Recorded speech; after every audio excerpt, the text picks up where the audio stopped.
Good morning, everybody. Good day. Menzi Maseko of Ikhambi with Nelly, Nkosi. Nelly, say sawubona.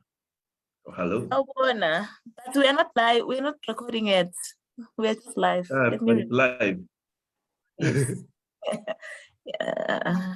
Okay, you let me know. So okay, now we are. Okay, all right. We aim to make our meetings a little bit shorter than usual, just to make sure people have their attention and so that you can carry on with your day, do the rest of the things that you need to do for the day. But it is important to do these things that we do in the beginning.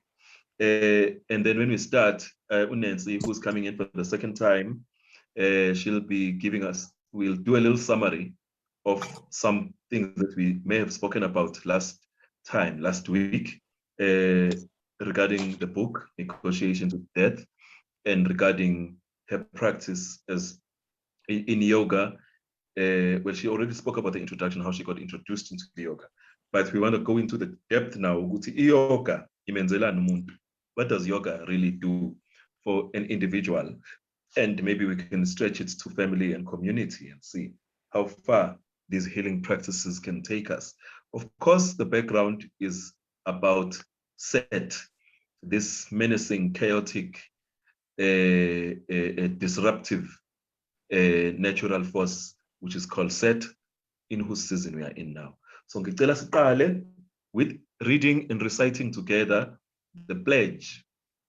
Everyone knows it's just a very short form, whereby these words we recite, we speak out into the world. We know that the words have power, and we want to empower ourselves with these words and empower the rest of the world. So ngicela ni repeat after me. Before I say this, is there anything else you want to add, Nkosi? Beloved, I would like us to start with the breathing meditation first, and then yes, just to center ourselves. Not a problem. Not a problem.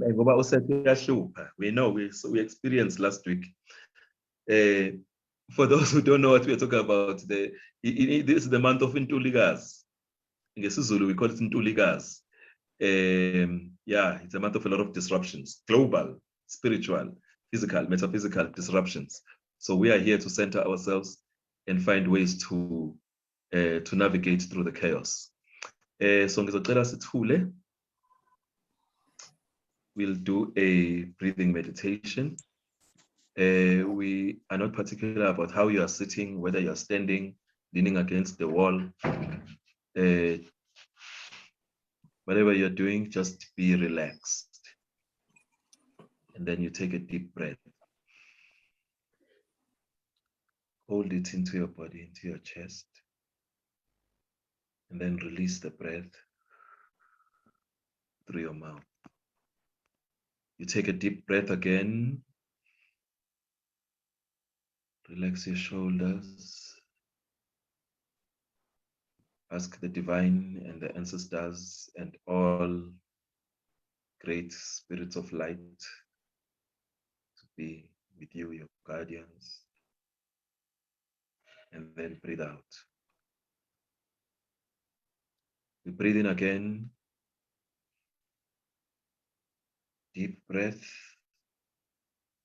No deep concentration, just relaxation. Letting go of the moment, letting go of everything outside and being present. You and your soul are the center of attention. Breathe out. We take one last breath in. Let go tension, let go distraction. Then breathe out. And welcome, we welcome everyone in this place. We welcome the divine, the great mother, father of creation, who goes by many names. Some of us say Amen Ra, some of us say Atum, some of us say Mvelingangi, some say Jehovah, some say Allah. The creator comes in many, many, many different forms and in many different names. and we give honor and praise and thanks to her and to him and to it. So right now we're going to recite the pledge, the healer's pledge, since we believe here, Ikhambi natural healing, that we are all healers, we are all have potential to heal both our minds, our spirits, our emotions, our families, and our communities, and the omniverse. So you recite after me the code of conduct for the group, which is called natural healing. Singabelaphi, we are healers. Singabelaphi, we are healers. We owe our gifts to nature, our ancestors, and our creators. We owe our gifts to nature, our ancestors, and our creators. You are free to unmute your mic also if anyone can unmute their mic during this particular time and whenever you are talking. We live by the principles of Ma'at, Unu, Ubuntu. We live by the principles of Ma'at, Unu, and Ubuntu. We will approach each other with respect, honesty, and compassion. We will approach each other with respect, honesty, and compassion. We will offer our advice, recommendations, and ideas with trust. We will offer our advice, recommendations, and ideas with trust. We will neither insult, dishonor, nor abuse one another. We will neither insult, dishonor, nor abuse one another.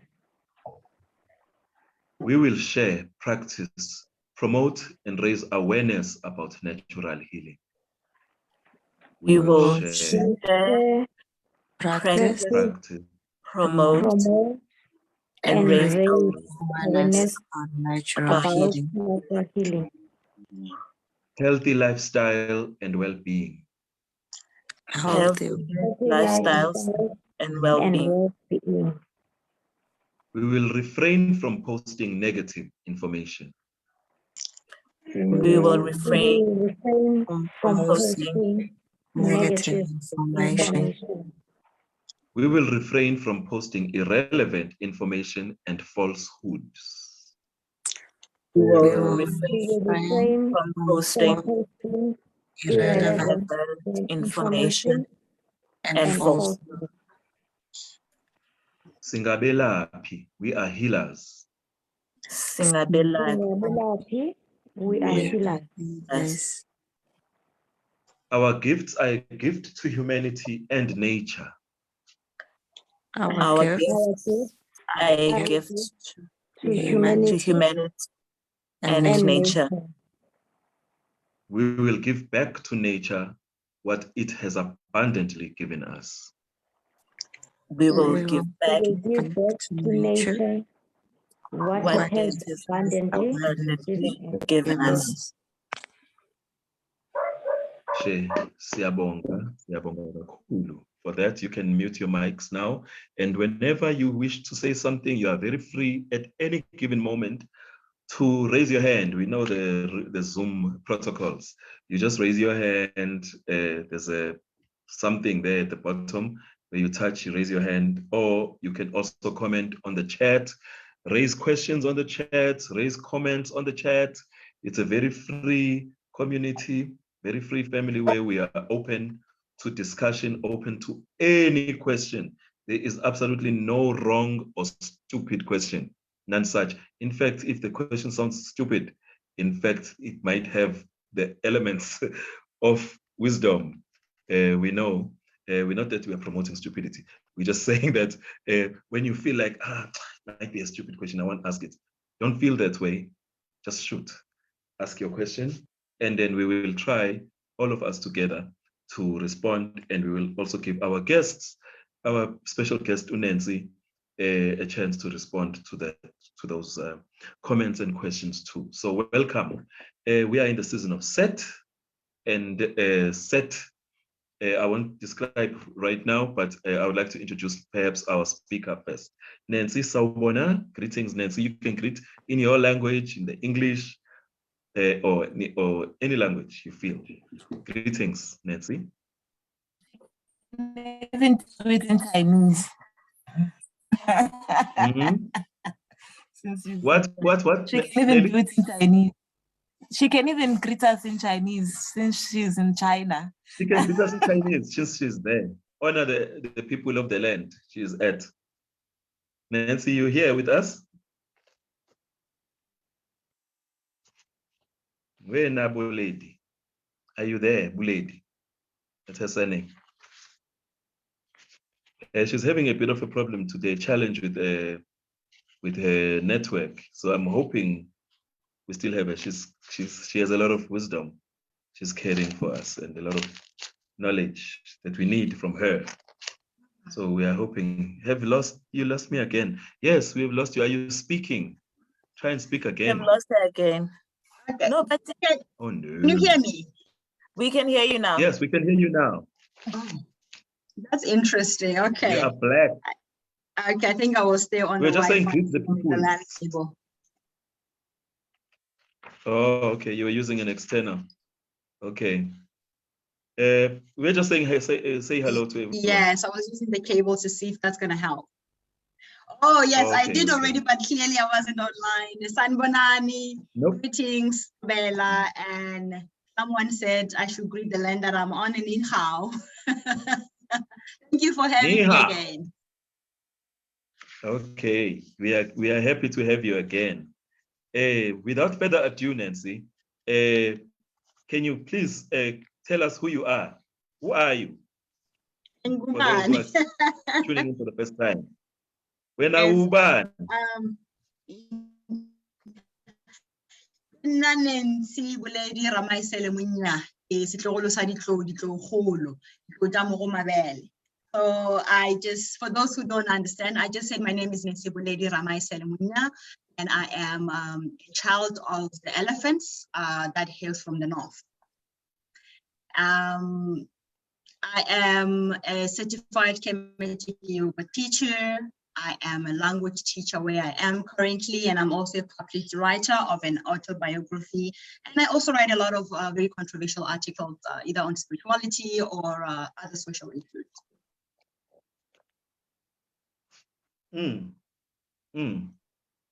Okay, great. We are glad to meet you. I like parts of your Zithakazelo there, the clan names. They remind me of Ithakazelo zakwa Maseko, because you said an elephant that hails from the north. You know, when I was living in Zimbabwe, I used to tell people that they should call me Samanyanga, because Samanyanga in Zimbabwe is that the horns, the tusk of the elephant. Because my clan name, our great ancestor is Maseko, is Njovu.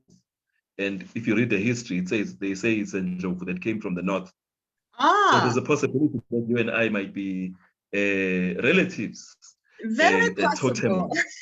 Very possible. I'm about to dig it up. Maseko. Let's see where the connection is. Yeah, we will research these things, both spiritually and electronically. Definitely. Yes. So where do we start? We start with the book. Okay, a quick background. I hear up Nancy. I'm talking American English now. I hear up Nancy because I saw on Facebook she had posted something about a book called Negotiations with Death. This was just about the time when we are about to enter the season of Set, coming from the Kemetic African calendar season of Sekhmet, the lion who came to purify everyone and purge everybody with the fire for our disobedience against the Father, the Creator. We had strayed, human beings, this is according to the ancient story, human beings have strayed from the laws of nature and the laws of God. And God sends a female lion, a lioness, a metaphysical entity to come and purify us and purge us with the fire. Lots died, lots was ruined, so that a new seed can be reborn. And the Set comes afterwards, after that Lokuzan, that superpower of Sekhmet. So as I was reading about it, and I'm thinking, ngokwesiZulu, according to the Nguni language, this month of so-called July by the Romans is called Ntulikazi. They say it's a month of Izipelu, or is a month which is full of a lot of chaos. And they say Set governs chaos, Set governs disruptions, Set governs even issues of death, brings death even to the family. So when I was reading up about Nancy's book, Negotiations with Death, I thought about what lessons do we draw from chaos? What lessons do we draw from disruption? And what are the lessons that we can draw as African people from death itself? So Nancy had a story to tell, and almost intuitively, there's lots of people that I could have called. Me and Nelly, we always make decisions between the two of us. With okay, let's have this person talk about this particular subject. But I just kind of instinctively sent Nelly a message and said, hey, there's this person. What do you think about her? Here's a profile. This is what she does. And she also happens to do kinetic yoga. So she seems to be the right fit for this particular season. Hence, Nancy is here. Nancy, you wrote this book with an interesting title. What happened? Tell us briefly, give us 5 minutes about the book. How can I say, preliminary, the steps leading towards writing that book and the title thereof, Negotiations with Death. Okay, all right, thank you. So the book is an autobiography, Negotiations with Death, and it outlines my experience with loss, my experience with death, and what it did for me, how I became who I am today because of those experiences. And my experiences are mainly, or my experiences with death are mainly to do with losing my children and how I repeated the same experience from being pregnant to giving birth early and to losing them and being in the NICU or NIC. The experience is the same. It's almost like living a nightmare for 3 years and not knowing how to get out of that loop. And knowing it's going to come. I think the most poignant part of the experience for me is knowing it will come, because I will see it. I will have visions of losing, but I didn't know how to stop it. And when my third daughter survived or chose to leave, I choose to look at it as she chose to be here. That's when I understood, because I looked at who I had become over the 3 years of suffering, and I realized something happened that helped me with the final child to help that life choose to stay. I had stopped being fearful of death. From being scared of death, like a lot of people, where you lose, you get broken inside. You've lost everything that you thought you had, or you thought, when you lose your first child, you can think of it like, oh, it's a mistake or something happened. It's one in a lifetime kind of a thing. But then when you lose your second child, you try to figure out what's happening. Is something wrong with me, or is something wrong with my body? Or am I doing something to myself? Or of course, did I do anything against the Creator, for the Creator to give me this kind of an experience? And in seeking answers, in asking and trying to find out, why am I repeating this experience? I came to understand that what I'm experiencing is teaching me something. One, I came here not by mistake.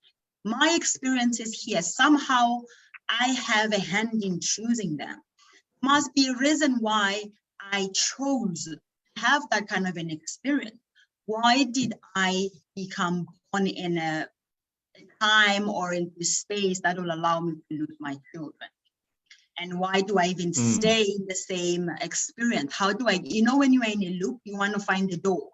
How do I get off this cycle? Because I'm running on a wheel, like a hamster wheel. How do I get off? And when I finally realized that there is a disconnect between me and the Creator, and I want to get to this Creator. I don't want an intermediary, because I am a mad woman. I'm a hurt woman. I had lost my children. I had met death. I had come close to meeting death myself physically. I went through a near-death experience where lying down in the ward, not even a ward, I think it was like a pool, a place in the hospital where they keep pools and stuff, because they had no space for anyone. And it was an emergency when I lost my son. I was lying down on the bed, but I remember clearly other parts of the hospital, and everybody tells me, no, you didn't go there. But I'm telling them I was there. I can tell you who I saw there. I can tell you where my dad was. And I was going through that experience, having my mom screaming and pulling at my throat and telling me to come back. It made me realize I came close to leaving. But instead of that actually empowering me in a way to choose to leave, it empowered me to say, oh, I can leave if I wanted to. It was a crazy moment where I would sleep, close my eyes and stop breathing. And everybody around me didn't understand, what is she doing? I wasn't cutting myself, I wasn't hanging myself, but because of the pain, I was choosing to just leave. And when I slowly healed from that, and I went through it again with my third daughter, and I decided that I want to know. Now I want to know. I'm going to face the Creator. It's just going to be me and you. There must be something here that I need to know and I need to understand. And when, I went through so many crazy things at the hospital we were in actually went down, and they were saying they're going to evacuate all the newborn babies in there. And of course, my daughter won't be evacuated because she was on the two biggest machines in the hospital. And it was like, each time we make a milestone, death is kind of showing up there. I can take if I choose. And it shook me. It shook every little thing I had, because I was a Christian at the time. My faith was shaken. My prayers were not working. At least not the way I was expecting them to work. But when I was told, ready to switch off the machine, and I decided I'm going to meet the Creator.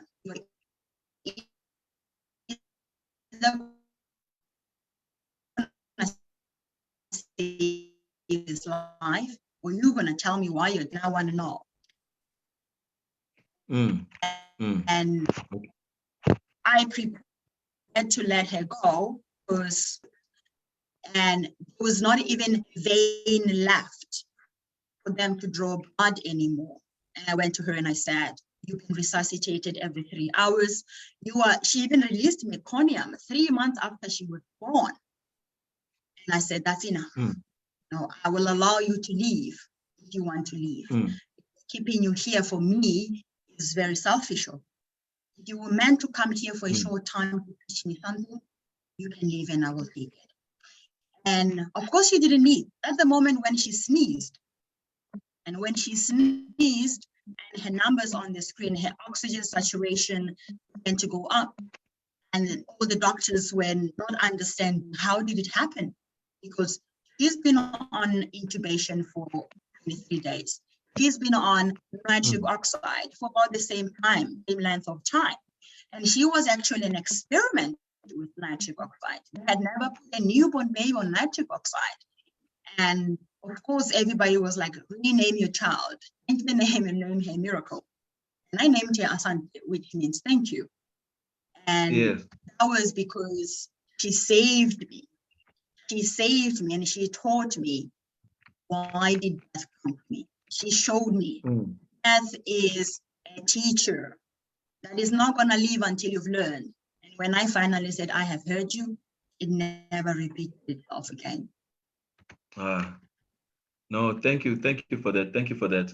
It is quite a how can I say, a story that it's very, I don't want to say provocative, but it evokes a lot of emotion, because it is a true story, and it's not your first book though. Can I just start there? It's not your first book.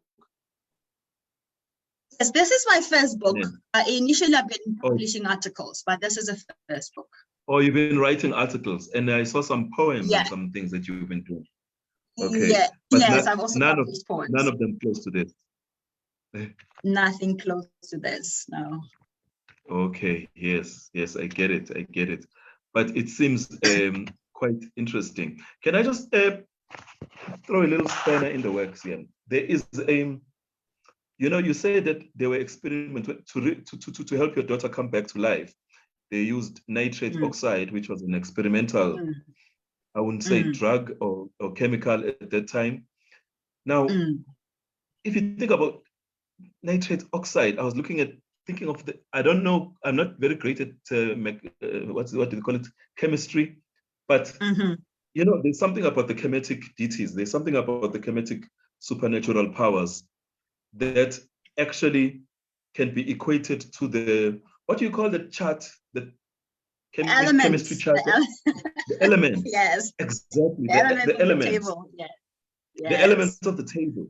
So when you spoke about nitrate oxide, I thought about the element that makes up set that ancient Egyptians used to use as there's a ceremony called the opening of the mouth.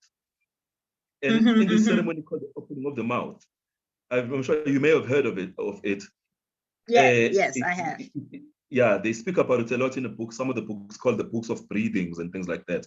Ancient Africa, ancient Kemet has a lot of scientific, I would say, documentation. I'll tell you where I'm going right now. So I'm looking at the fact that you are going through a metaphysical angst, what do they call it? Anguish of the soul and body and mind, where you are angry with the creator, asking questions. Yet the answer comes through a very scientific method, so to speak. I get you. You get what I'm saying? So the point I want to make about so the point I'm making is I'm equating this nitrate oxide with something which they used to call natron in ancient Kemet, natron salt. Now, natron salt is basically bicarbonate of soda. You understand? And bicarbonate of soda is basically, it's got a lot of sodium amount, like 100 grams of sodium or something like that. And it does something it has something to do with the reviving the spirit. It has something to do with, when something is blocked. Yes. Yeah. What do you think about that? I'm sorry, Mama Mankos. I digress there, but please. What are your thoughts on that? I totally understand, because the nitric oxide was used to open up the blood veins and allow oxygen to move freely in the body and go straight to the heart. So I don't know, I'm going to definitely research on it, because I love doing stuff like this. So there's definitely a connection here. Yes, there are connections, but of course, when you read about natron, they say they use it to dry fish and dry meat, to create this into like biltong and things like that. But in ancient Egypt, it was used as for mummification. Everybody understand what mummification means, right? Once a person has passed away, they are wrapped in these bandages. Some chemicals are poured on the thing, and then natron is put so that the body can be preserved for a very, very long time. Hence, we have pharaoh mummies who have 10,000 years old, 5,000 years old. When they uncover them, they still look very much like the way they looked when they died. So yeah. So I'm taking this negotiation with death a little bit deeper. Yeah. So that's the chemical element of the chemetic situation. Yoga. Can we jump into yoga? You came into yoga, I think you told us last week how you came into it. So I would like us to take it a step further. How does yoga really help the individual? Okay, let me put it this way, before we ask about what does yoga do for a person. Why chemetic yoga and not Indian yoga? Because most people are used to yoga from the ancient East. Now there's a big revival of yoga, which is based on ancient African principles. Why is that, in your opinion? We are bringing back the truth. Truth cannot be buried for too long. The Indian yoga is based on the yogic systems of the Dravidians. They are the Black people. We are the founders of yoga, and nobody else knows. We have been practicing yoga with Indian connotations or cultural connotations. And now, as those who are doing research, archaeology, and studying the truth about ancient Africa and Kemet, understand that we had a healing system, a system that was so intricate. We are the founders of science and all, and chemistry and mathematics and medicine, and it was all connected. And by practicing Kemetic yoga, we want to bring that back. We want to put this knowledge in the hands of the people, the practice in the hands of the people.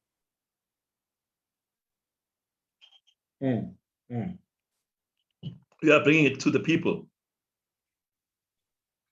Yes, because in India, yoga is such a common practice. The Western world practices yoga like acrobatics. It's all about stretching and going legs in all directions. For those in India who practices yoga, they practice the way in ancient Africa it was practiced. It's about controlling or manipulating the energy within the body. It is not about how your leg is sitting. It is about being geometrically aligned with nature, moving as the universe moves, moving as the cosmics move, so that you align your body and allow yourself to heal.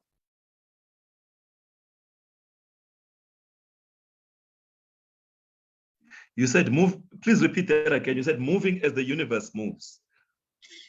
Yes, geometric alignment, move as the universe moves. Be as the trees are, as still as all of nature is. And most of the yoga asanas or the yoga postures that we do, when you look at how I align the body, you will see the natural pattern, the patterns found even within a leaf, the way a tree stands, the way a snake moves, or the way the river is moving, or even the way an elephant is stomping. I am replicating the very same movements of nature. I am retaining myself to align with nature, so that I'm one with it.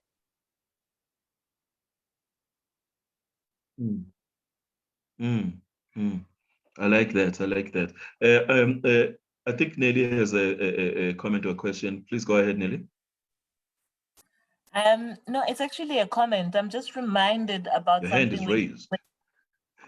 Yes, I'm just remembering something that we'd actually discussed last week, you know, when we spoke about how in our differences we actually the same, you know, and when she spoke about in Indian yoga and comparison with the African, like Kemetic yoga, I'm just thinking that in our attempt to become different from each other, we are actually rooted in the same. We are actually the same. Like we must not reject certain things because we might end up rejecting ourselves in the process, you know. I'm just reminded of that. Like I think last week we spoke about this, that when they start praying, I was comparing the prayers process in the Middle East and the prayer, and I asked Nancy about the prayer process where she is in the China, like in China, and I was like, we light a candle, and that's how we do our prayers. There's always that fire in this earth, and there's the wind, and there's those elements. And now also with the comparison with the yoga, I'm just reminded that we, in our attempts to be different, we are so not far apart.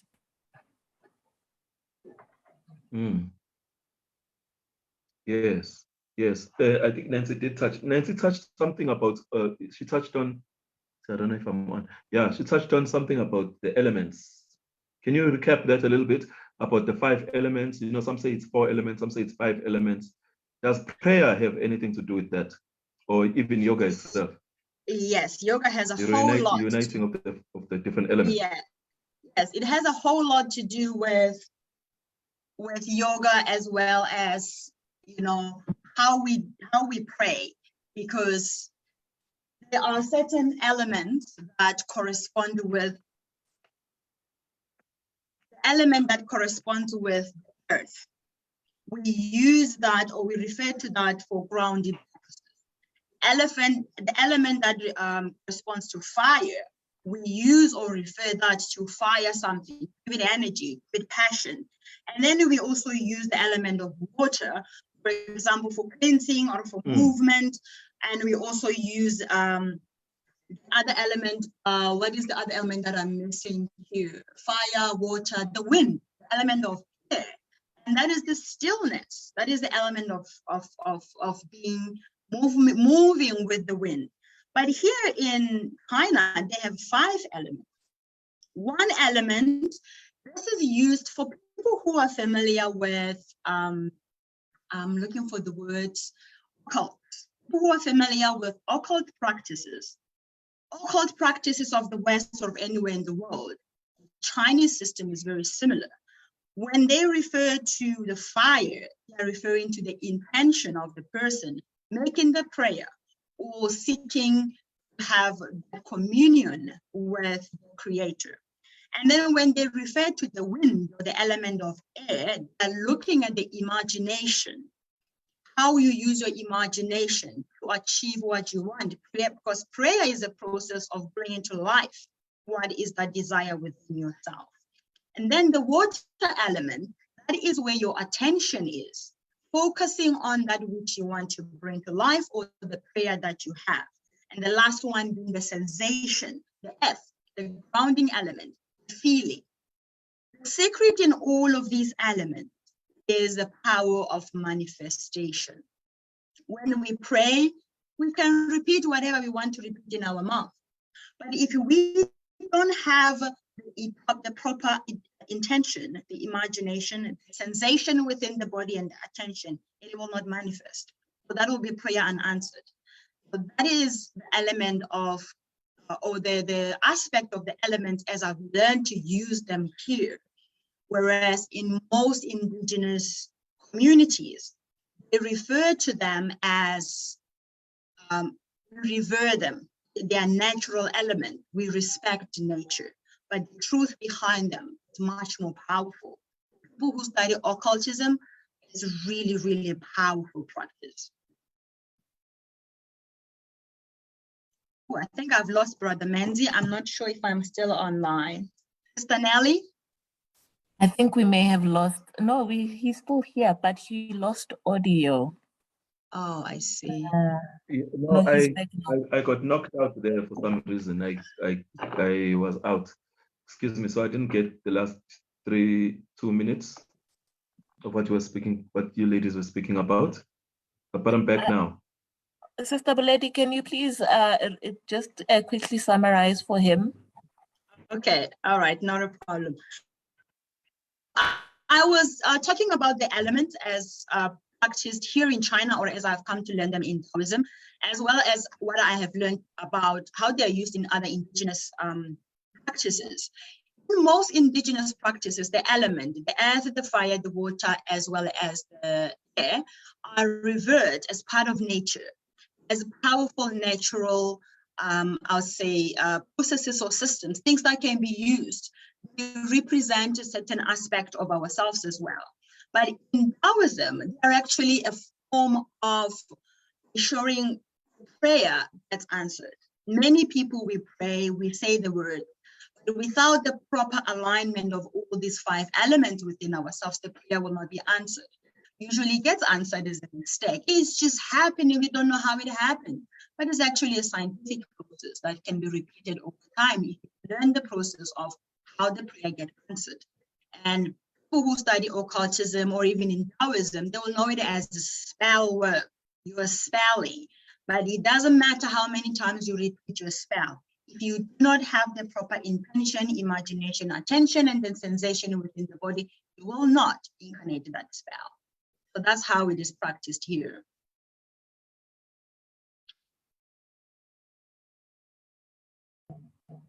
You know, as you were talking, I'm reminded that some of us we're not very educated in terms of how to do upahla, you know, prayers, ancestral prayers, communicating with our elders, and you know, and the one thing that we all get reminded of is that intention is very, very key. You know, we need to start being intentional about everything that we do, you know, and if your intention is set right, yeah, that's what I'm actually getting, you know. Yes, and also, and using using these elements, it helps, like if you light a candle or you light a fire, you're helping with that intention, because that is what fire represents with it. Energetic system, or what people consider the spiritual system. Spirit and energy are one and the same thing. And when you have the imagination, you know, when you perhaps you close your eyes, you're having a picture within your mind of that one thing or that connection you want to make. You are using the element of wind, or you're using the element of air. And then when you are paying attention, you're staying there on your altar, on the shrine, communicating with your ancestors like you would be communicating with parents. You are giving that attention, and that is the element of water. Then you can have a bowl of water, because that is how you can make the connection. And then you can have the earth, you can have a plant or anything that, or even snuff or tobacco. And the sensation, the feeling within the body. You are feeling that which you are trying to communicate with your guides or your ancestors. That's where true power lies. And not sitting and just repeating what I've been told as a child. It can work sometimes, but mostly is haphazard or unconscious creation. Yeah. You know, the Kulu, I just wanted to remind everybody in terms of what we discussed last year during the season. For those who were not there during last year's session, is that the season is actually associated with the root chakra. And this is when you do a lot of grounding work, you know, and you need to start, we don't make major announcements. We remain grounded, and because we do not want to attract Set's energy towards us, and we need to start. I'm just thinking about how powerful it is that we get reminded by Sister Lady what we need, like in terms of the power of intention during this time again, you know. Nkulu? Yeah, last year, I think we actually dealt with we went to see, I'm not, please remind me whether it was last year or 2020, when we went to Ndumbeni, Yagwamkachwa, with the sister, with Gogo Dineo and Mkulumkad. That was during the month of the first healer, Usachmet. Oh, this was Sechmet. This was not. Yes. So not this one. Okay, but anyway, we had Umkulu doing shadow work, and then last year we had Sister Joy. Also, I think it was shadow work as well. The shadow self, yes. you know, the shadow self. Yes. Yes, I remember.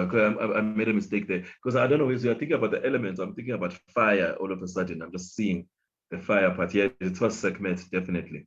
So, you know, I'd like us to maybe delve a little bit deeper again on yoga.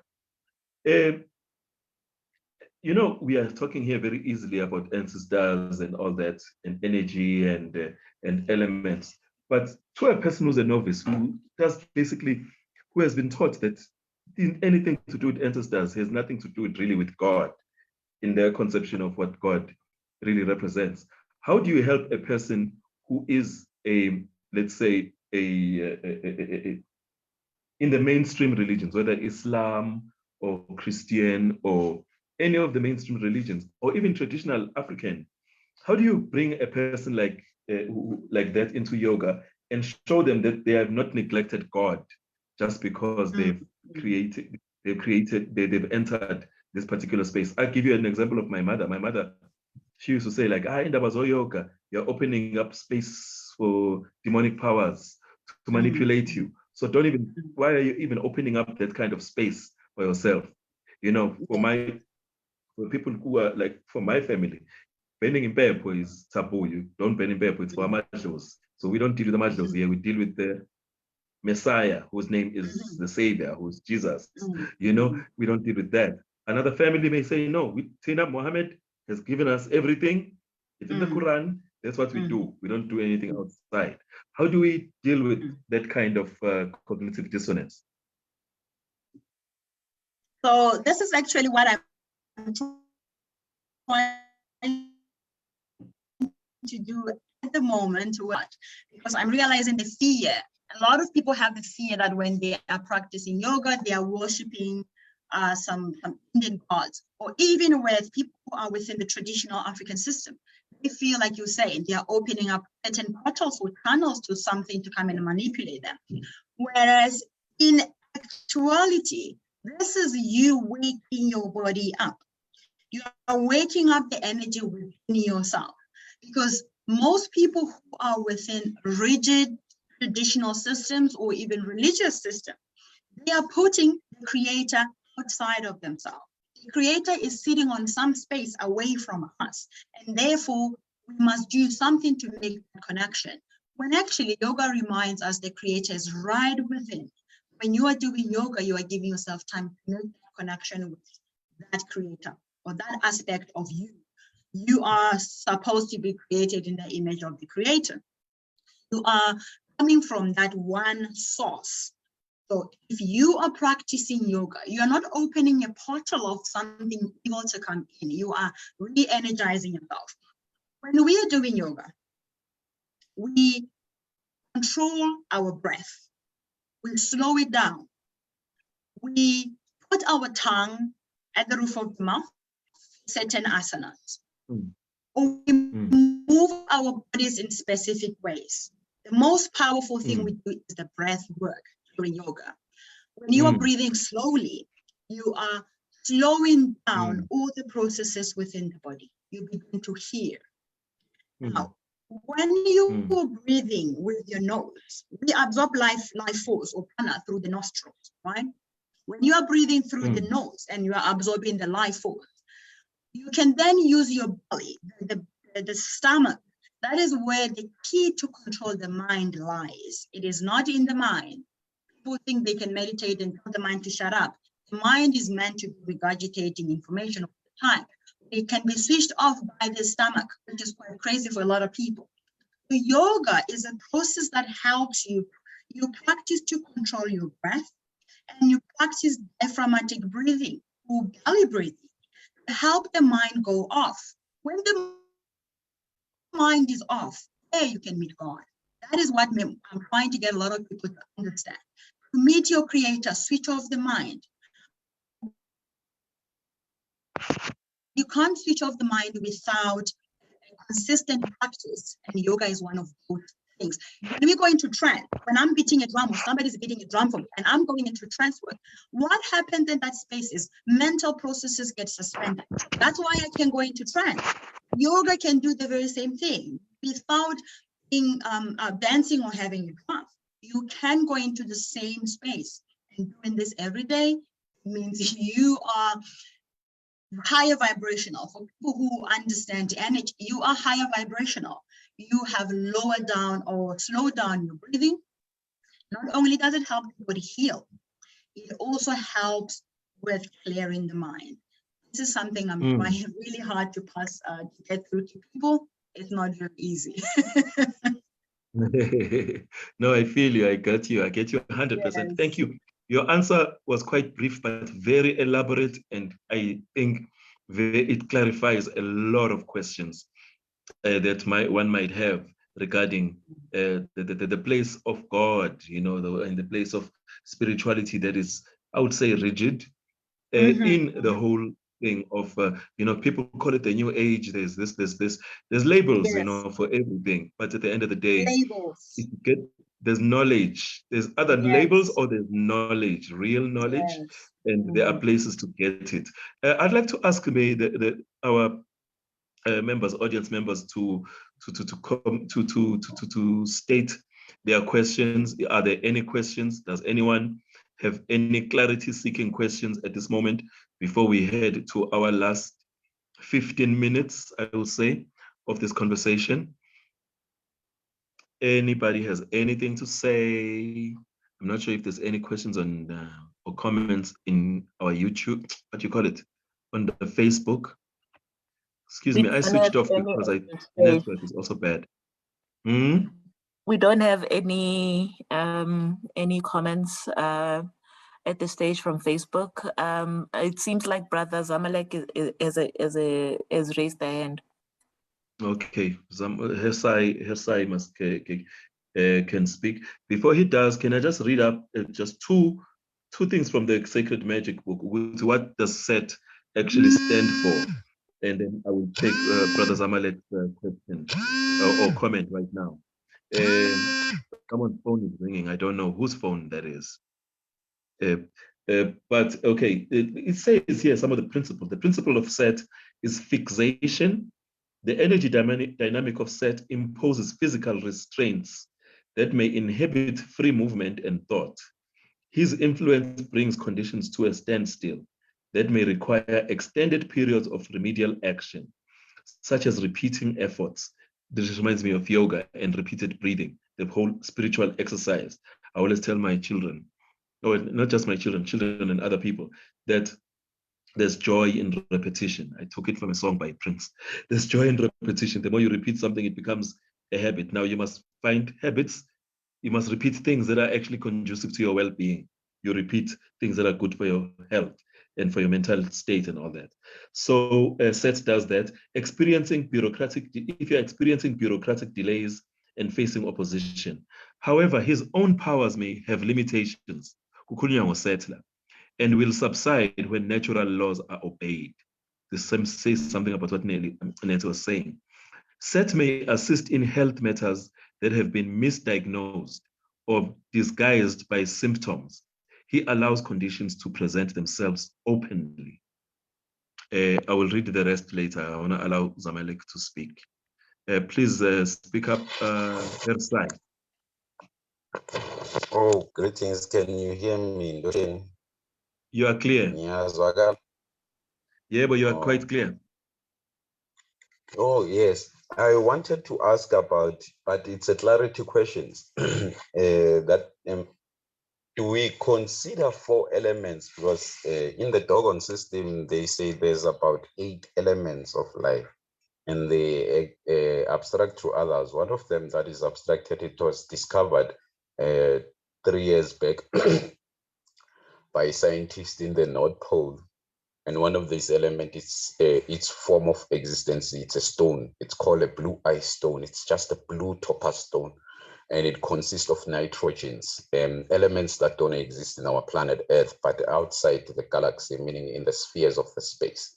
So the Dogons do allude to these elements. I'm asking based on that, do we assume that all Africans have these 4 elements? Because even the Kiyuku talk about Silamba stone, also known as Hapetia stone, that was discovered, I think, 2 years back by a geologist.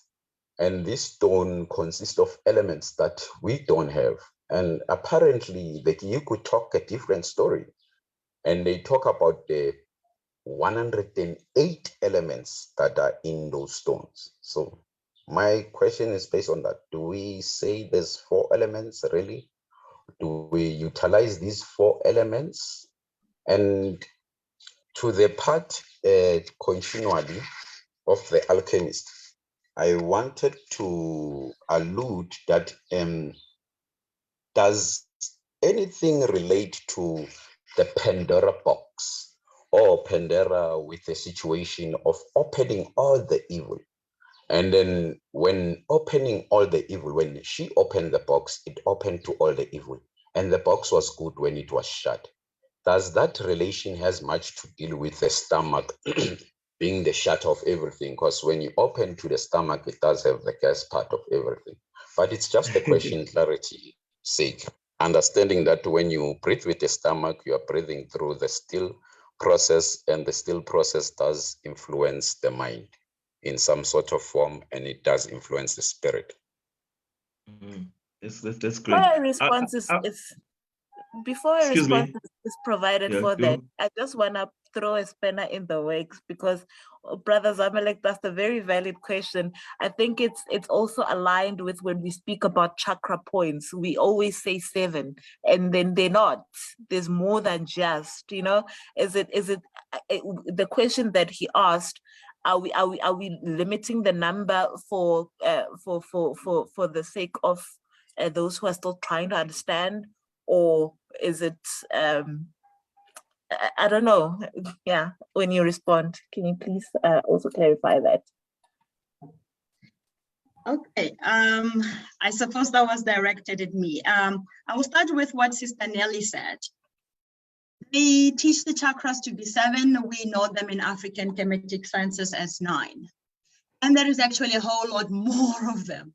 We learn limited number because it's much easier to incorporate only the 7 or the 9 that you learn. One of them incorporates a vast array of the chakras. This is the same thing with the natural element. When we have 4 that are known. China has 5 that are known, or Asia has 5 that are known in practice. But within the earth one, let's say, for example, the earth element itself, it encompasses a lot of things. Rock and stones and crystals and all of that come from within the earth. So the earth element covers all of that. When you look at fire, anything that comes within the fire element is covered by fire. So by saying 4 or 5, I personally believe it is to simplify for the purposes of learning. Not everybody is able to learn every single thing, especially if it is meant for life. There are some of us who are researchers or students, we want to learn, we continue to dig deeper. Then there are those who are really not meant for it. They just want to have something to help them manage their life, have a meaningful life, live vibrantly. And these are principles, or these are systems that are created to help people live vibrantly. That is why they are limited. And also, I heard you mentioned 108. Now, the 108 is a number that is found in a lot of mystic practices. For example, in many meditative practices, you find people, counting with their beads. And they must count 108. In some of my practices as well, when I was doing my chemical training, there were certain mantras or hekaus that I had to repeat 108 times as I'm counting on my bead. And the number, the vibrational frequency of the number has a purpose. It goes way too deep. We have light, we have sound, we have color, we have mantras and hekaus that we involve into all of this. But the individual, or for the ordinary person who just wants to have a normal life, it's better to simplify. So that is why we simplify.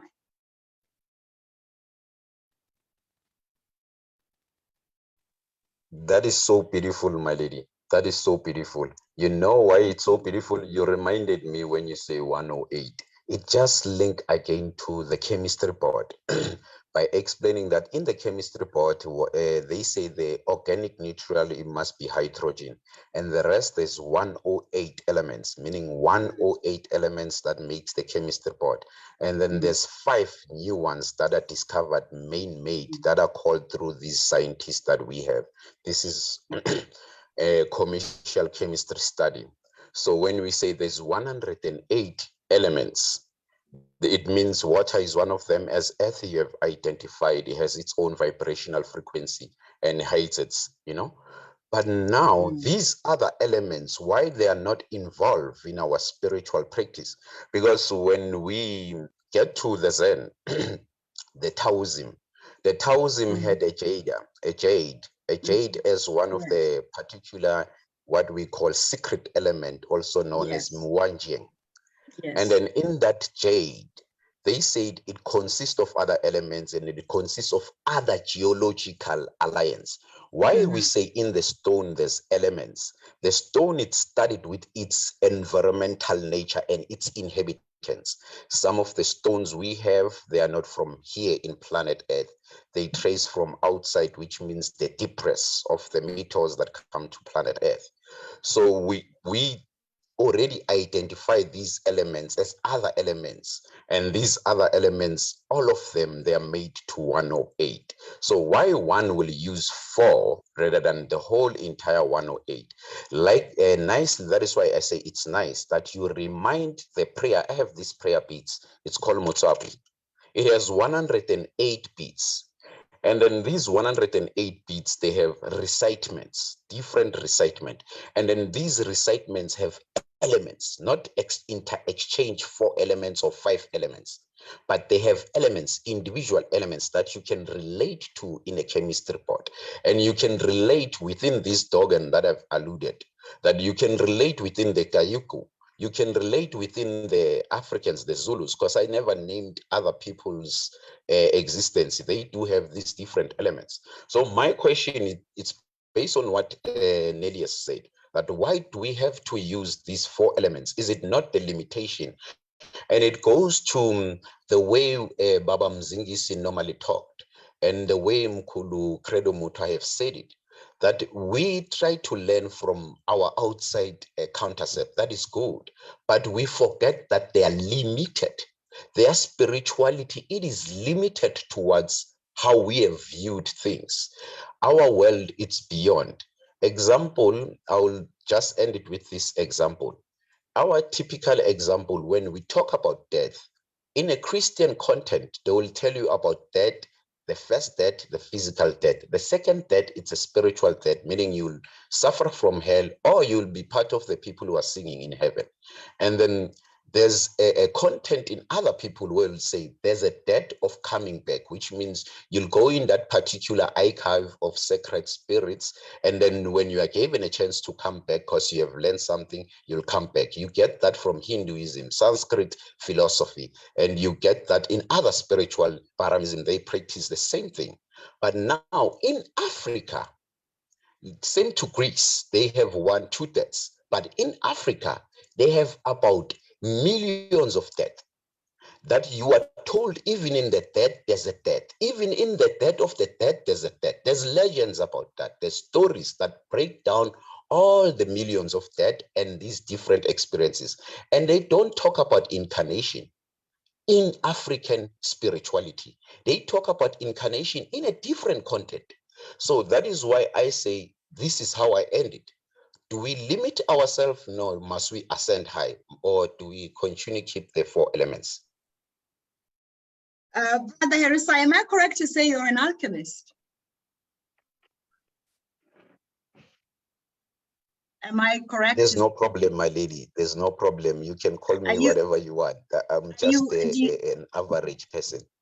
No, I wanted to ask if you study study alchemy. Your knowledge is quite aligned to what I consider alchemy, or what I've heard about alchemy, because it's not in my field. It's very interesting. I'm grateful, my lady. I just wanted to know from you, your great one. Oh, you humble me. I'm merely a student. I'm merely a student, but may I lend yes. my I would call it opinion to this. You know, both of you are right. I do not think Unenzi is limiting anything to 4 or 5 or 6 or 7. I think your answer to the first comment by our brother Zamalek was quite clear, that for the sake of learning, and for the fact that people have different, how can I say, I wouldn't say capacities or constitutions even. People have different ways to approach these things, and people approach even yoga or even knowledge for different reasons. Even amongst just biblical people, average people who are raised through their parents' religion, maybe if it's Christianity or whatever. There are those who go deeper into the Bible and can tell you so many different interpretations that are quite deep and profound for them. And then you'll find there's a person who does not want to know. Not because some don't want to know. I don't want to know what the Nephilim are for, or whatever this, whether there's 7 earths or 7 heavens, or if Paul ascended to the 3rd heaven, what was he doing there? What did it look like?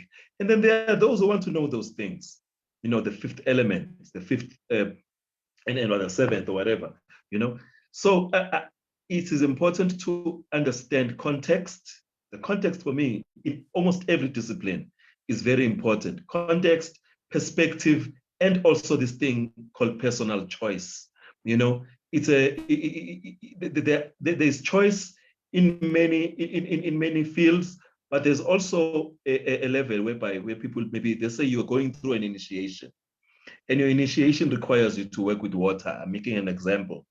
And in working with water, you need to know maybe perhaps certain stones that are energized by water, or energized by the moon, or energized by a particular star at a particular moment, and all those kinds of things. That calling is for you. Do not try to make that calling for somebody else. It is their calling. Somebody else has a calling to work with herbs. Someone has a calling to work with all 3 of those dimensions. And it is contextual, it's a perspective, and it is a lane. You know, people say stay in your lane. You know, so the way I look at it, as I said, it's my opinion. Everything according to context. Lastly, just to close for me this particular part, there's a Kemetic teacher who always highlights the fact that he is a gay king, he's a gay or homosexual person. His knowledge is very vast about Kemetic knowledge, but you know, the rest of the Kemetic world will tell you straight up, there was no such thing in ancient Africa, there was no gays and blah, blah, blah. But this is his perspective. He can break it down to you how there were many androgynous, unisex or multisex, different beings in Kemet. That is him and his school of thought. There is people who say that is his opinion. But when I listen to him, besides the whole thing about him being gay and all that, there's a whole lot of things that I learned from him. He is the one that showed me about how to work with the different chakras, which are so much more beyond 8 or 9. You know, he was talking about, he didn't even call them chakra points. He called them by the Kemetic name, I think the Shakem or whatever. He was using all these things. And as far as I'm concerned, he is a teacher. I can take something from him. I don't have to take everything from him. Same with I.N.Healing, Amen, who I consider my master teacher because the person who introduced me to Kemetic science was a student of I.N.Healing, Amen. And that person was a student of Nkulu Ankh, basically. So the student of Nkulu Ankh introduced me to I.N.Healing, Amen. And I.N.Healing, Amen, the more deeper I study him, I realized that he also has his own mentors, not one mentor. Some of his mentors are in China. Some are in Africa, in West Africa.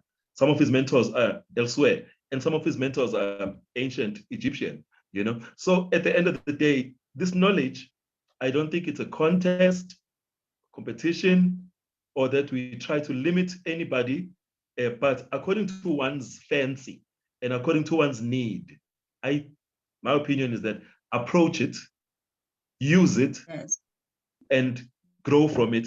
If you find yourself that this is not for you, you can easily go back to whatever else that you may have been doing or just be. It's just my opinion. I totally agree. We are called different paths. Some of us, we are called to go learn different ways. I'm here learning the Qigong and the Taoism for a reason, so I can at least have an expanded understanding of my own. It's a choice. It's what we are called to do. It's different. It's not the same, but we are on the same path. Yes. So just the last question now before we close. We're going to close soon.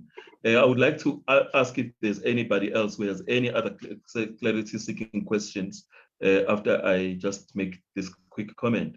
Nelly mentioned here on the side with Black people don't die, we ascend. Tell us a little bit what you know about ascension, the different levels of ascension that you may have discovered in your paths of learning. Nancy, and then we can take questions and maybe one more question from somebody else. Oh, my understanding of ascension. Yes. Like, okay, Sister Nelly saying people don't die, we ascend. I would take it as further as say certain human beings do not die, they ascend. There are a lot of indigenous people out there that are not necessarily Black. Of course, they derive from original Black people. And ascension is mainly your spirit or your soul. Let me use the term soul. My understanding of it is your soul coming here to fulfill and learn something. When you have learned that and you leave, you will now go on to see how far you've gone in your soul journey, how far you've gone in achieving that purpose. You might then return as something else to learn, like you said last time, and Brother Menzi was saying, it would be great to become a turtle or something on land and sea and in the air. We learn, grow ourselves on a spiritual level because we are not the body, we are beyond the body. And if there are those who have reached a certain soul level, the Messiahs, the Christ, the Krishnas, the Muhammads, all of them, you name them, they've reached a level where they do not have to come back if they choose not to come back. That is a different way of ascension as well. You ascend, you are returning back to the source. We come from the source, we return back to the source. Those who studied the tree of life, they are so, like you were saying, Shakam, we know the chakra system as Shakam. tree of life, or metunata as we know it, has different aspects, energy systems or energy centers. You go through each one of them until you return back to Ra or Menra or whatever name you use, return back to the source. Ascending is going back to the source. There is nowhere else to return except it. And you can always stop it somewhere in the middle, go back, add more to your soul, and come back. This is my understanding of it.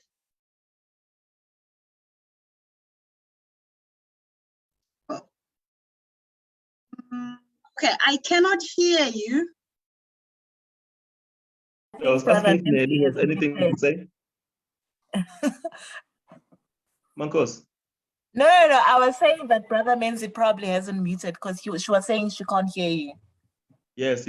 I was just asking you if you have anything to say. Oh, no. I do not at this point. Those who are interested in learning more about Kemetic Yoga, we will share the link. Mkhulu Menzi is uploading the videos a bit later on today. He will share the link to the teachings of Sister Buledi. And she hosts her teachings on teachable.com. She'll share the link to the site where you can purchase some of the the lessons. The lessons are for sale, they're not for free, ne? If I'm not mistaken. Just now I talked for lies. They are not for free, although I am available for free adjustments. It's not easy to learn yoga on your own. So each person who purchases will have one free session with me a month for me to help them adjust. Oh, okay. So yes, Brother Menzi will post the link on our socials a bit later today. And then Brother Zamalek said the unconscious mind of man sees correctly even when conscious reason is blind and impotent. Carl Jung. That's a quote from Carl Jung. Tsamaku mkhulu. Tsamaku, thank you so much for sharing that. Are there any other comments or questions? My comment, I'd like to comment on what Brother Hesai has just sent. It's not about the comment per se, but about Carl Jung himself. You see, in the West, there are a couple, it's like what Sister Nancy just said, very about the fact that it is not, ascension is not racial based. You don't ascend just because you were born Black. You don't ascend just because you were born into a family that practices yoga or practices something high or some kind of high knowledge. It is not an inheritance. It is a practice. It is something that you commit yourself to. But there's also issue of grace. I like to raise the issue of grace. Sometimes you can try your best to do certain things, but if you are not graced or gifted with a particular aptitude to embrace them, you are perhaps not yet in that incarnation for you to actually do that. That's just, again, my opinion. So grace there plays an important part, whereby the graces of your ancestors or the graces of your own spiritual capacity, intellectual and emotional intelligence, all those things put together, I look at them as part of a grace that can give you a aptitude towards certain level of ascension while you are still living or after you have transitioned. But the reason I'm saying this is because people like Carl Jung, and there was one called Levi Strauss, there's one called, there's various European scholars who found themselves deeply interested in Eastern philosophy, African history, and all that. They studied it so deeply that when you read almost any of their books, whether it's a novel or it's a proper psychological or philosophical, metaphysical treatise, you find out how this white man gets it. He may be white, he may live in Europe or Austria, wherever, but he just gets it. Out of 10 million whites or Europeans, let me put it that way, he just gets it. And then you'll get an African person who will fight you till death, basically not getting it. Yet they are African, they may consider themselves traditional, or spiritual or whatever, but they just don't get it. You can talk all these things about whatever spiritual levels of ascension. They don't get it. It's not for them to get. I don't think I have to worry about that kind of thing, you know? Yes. Yeah. You know, Malcolm X even won that. Yes, Mkhulu Menzi, I just realized there was one part that Brother Harrison mentioned that I actually wanted to make a comment on. The issue of opening up to different realms, opening up to, through breath work or certain practices, you're opening up yourself too deep. It is not everyone who should be doing those kinds of practices, like you were saying now. It's not everyone who will be able to perceive and understand what is happening.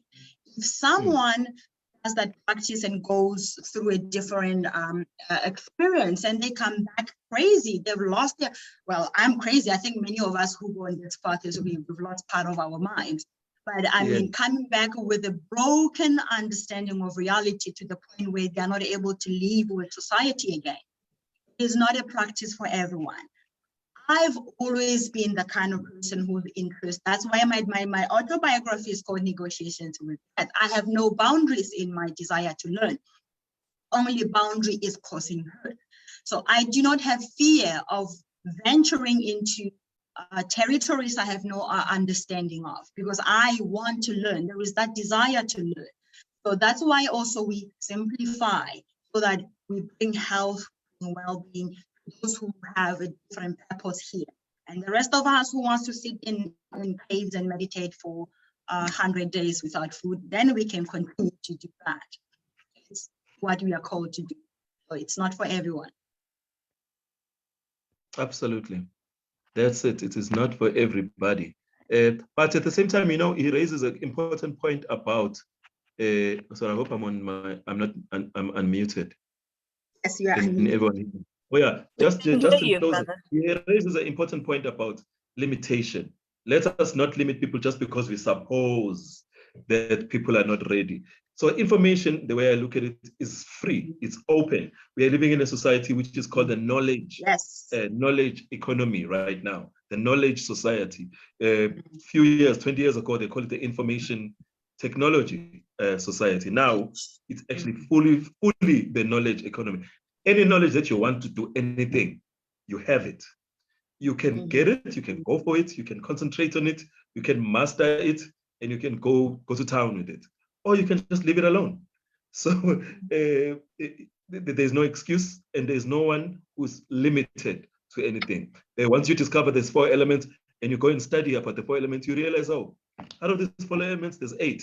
Out of the 8, there's 16. Out of the 16, there's more. Infinite. Yes. Infinite. Ikhambi, please comment, and I think we are about to close soon. Sister Nelly. Well, I hold a slightly different view. I'm one of those people that even though you might not, the unpopular was this. I'm one of those people. Yeah, I believe that even when you do not want to learn about something, but you should be aware of it. We are aware that yes, there's more than 7 chakras, points within the human body, but maybe you just want to stick to learning just about the 7, or maybe you just want to the one that actually helps, because I know people who learn only about the chakra point that helps them best in their life. If the root chakra is the one that it works for them in terms of, that's what they stick to that and the whatnot. But for me, I just say that you must be aware of everything and then choose the one that works for you. You don't have to go into details and start being Professor Smangmang and whatnot. And I like that element, that the element that Brother Zamalek brought in, that people should know that there is more than just 4 elements. Today we know there's someone who didn't know that there's more than 4 elements. Today they know that there's more than 4 elements. Yes. 4 elements. There's no limit. There's no limit. Yes, today somebody knows that there's more than just 7 chakras within the human body. And for me, remain aware. There's nothing wrong with being aware. Then you will you'll delve deeper in the aspects that you want to delve deeper into. But with that being said, you know, guys, you must please follow our pages on YouTube and Facebook and Instagram. Please. And soon you're gonna need to donate money. Yeah, no, you to can. them. Apparently, there's a donate button on YouTube.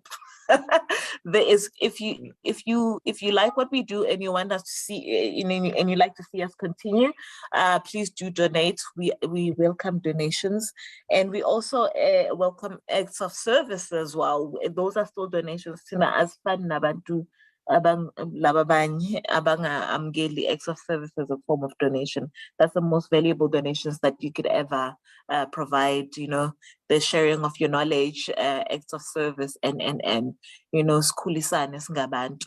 Yeah, give us a website. Give us a studio for free.